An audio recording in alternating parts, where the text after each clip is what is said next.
మేము కొనుక్కున్నామండి డబ్బులు ఇచ్చి, అక్రమంగా తీసుకోలేదు. అలా మాట్లాడితే చెప్పు తీసుకొని పడతా ఒక్కొక్కళ్ళ అక్రమంగా అన్నారంటే వేసేస్తారు. రమ్మను నీటికి రమ్మను, దమ్ముంటే ఇక్కడ రమ్మను ప్రజల దగ్గరికి.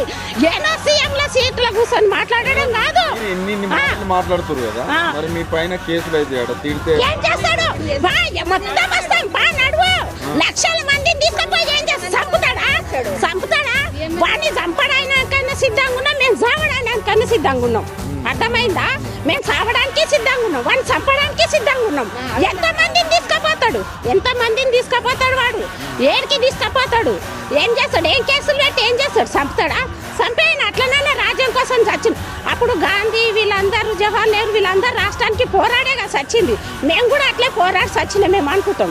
ఆయన నిర్ణయాలు వచ్చి మీ ఇండ్లులో కొడతా, మేము అది చేస్తా ఇది చేస్తా అంటే ఇంతవరకు సాధ్యం? అది ఏ లెక్కన? మేము ఏమన్నా చెత్తకుంటే ఇస్తే ఇచ్చిండు.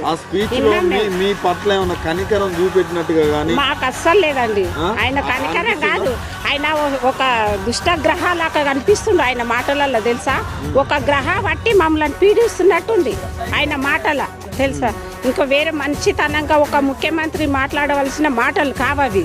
సన్నాసోడు, అవులగాడు, ముండ అవే నా మాటలు మాట్లాడేది.